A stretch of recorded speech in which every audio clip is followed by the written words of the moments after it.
All right, this is a supplement to the other video where I talked about cutting grass, and you can see this is grass that was immediately cut, and I'm going to spread it out more so it can dry out in the sun. Usually you dry this stuff out on a flat area, but I was concerned it was going to rain. By the way, I'm Justin Hitt with Prosperity Homestead. This is what you call hay. So this grass is dried out appropriately.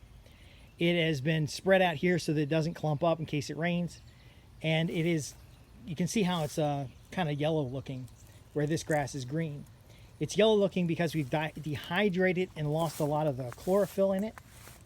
But it is still has nutrient value because it dehydrated rather than just simply dried out. Now, probably better to show you over here. This is being kept separate because this is hay that got wet and stayed in a mound and had little white mold in it. So this had started to compost. It's dusty, it's low value, and I don't want to contaminate the rest of the hay here. Hay actually can be used to grow mushrooms, and so you know, you want to make sure that you're not growing mushrooms when you're trying to store hay. Now again, all of this hay is going to be used to establish new grass, so it really doesn't matter that it's got mold in it. But if you're handling hay, remember it already has pollen and dust and a lot of other things in it that can mess with your lungs. You don't want to add black mold or white mold in it because that is going to be a problem. So we're laying the cut grass out, and as you can see, it is thick stalks. It means that I waited too long to cut it, and so it's going to take a little longer to dry out.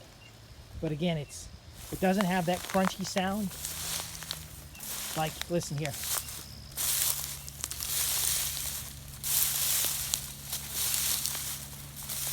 That dryness. Now here's a little more of a hay that was a little messy, and it's a thinner grass, and of course you don't want your hay to get matted.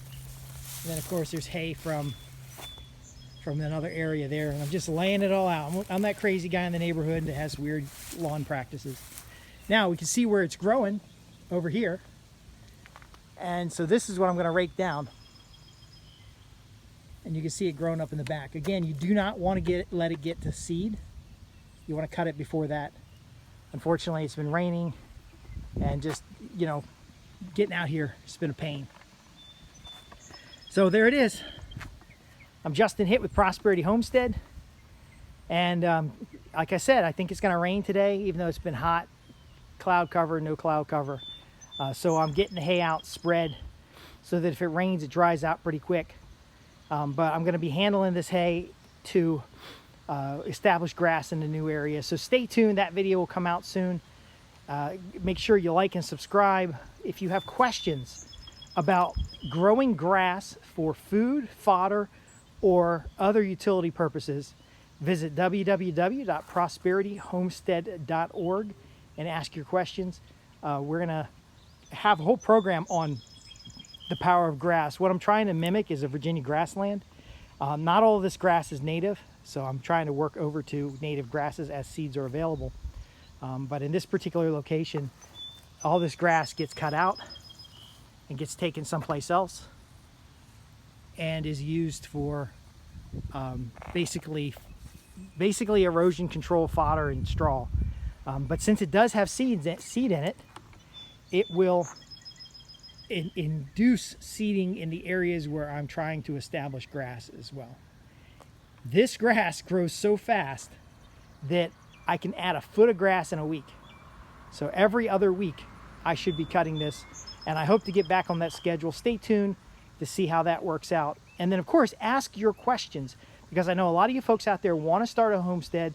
You maybe have a small farm, maybe you have an acre or two, and you want to start transforming its value, and you just don't know how to get started. Ask those questions. We have resources available at www.prosperityhomestead.org. Again, I'm Justin Hitt. I'm a permaculture design consultant and a Virginia master naturalist, and I'm here to help you. I'm here to help you get started. All you got to do is ask. www.prosperityhomestead.org.